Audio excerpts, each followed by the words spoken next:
Can you solve this trig subintegral? So here we have the integral of x plus 1 over root 3 minus 2x minus x squared dx. Let's start by rearranging the terms inside the square root. I'm just going to go ahead and complete the square by writing this as x plus 1 quantity squared minus a 4. And I'm just going to go ahead and redistribute that minus sign in there to write this as a 4 minus an x plus 1 quantity squared. And notice that I can write this 4 as a 2 squared. So we have this expression here. I'm just going to go ahead and put that into our integral, x plus 1 dx over root 2 squared minus x plus 1 quantity squared. Since we have this form of a squared minus some other variable squared, this is telling us we're going to use a trig sub. So let's go ahead and draw a triangle. Since this guy is a 2 squared, I'm going to go ahead and label my hypotenuse as a 2, my opposite side as an x plus 1, and my adjacent side as this entire jazz right here. So that's going to be our 2 squared minus our x plus 1 quantity squared. And then from this, let's define our sine of theta to be our opposite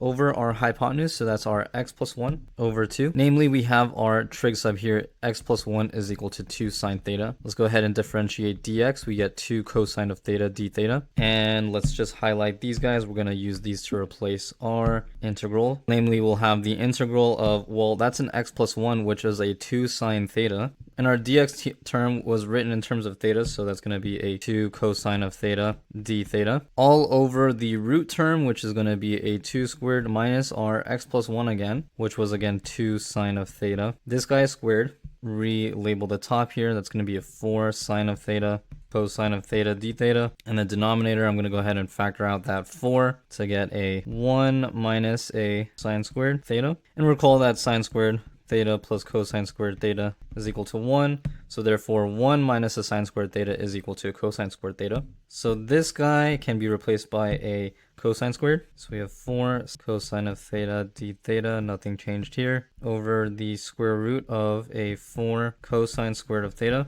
Root is going to eliminate this square and turn this into a 2, which can be canceled out by this 4, turn this into a 2, and this cosine theta goes away. This simplifies to 2 times the integral of sine of theta d theta, which evaluates to a minus 2 cosine of theta plus c. Let's recall our original definition for x plus 1, which was 2 sine of theta. And let's solve for theta. That's going to be sine of theta is equal to x plus 1 over 2.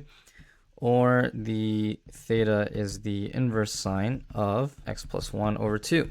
Let's recall our original definition for the triangle and use this guy for the adjacent side. Square root of 2 squared minus x plus 1 squared. That's minus 2 times the adjacent side is a square root 2 squared minus x plus 1 quantity squared all over 2 plus c. These 2's are going to cancel out. And so we're left with minus times the root of 4 minus x plus 1 quantity squared plus c. Our final answer for this integral is the minus square root of 4 minus x plus 1 quantity squared plus c. My name is Dr. Andrew. Sign up for math tutoring at the link in bio.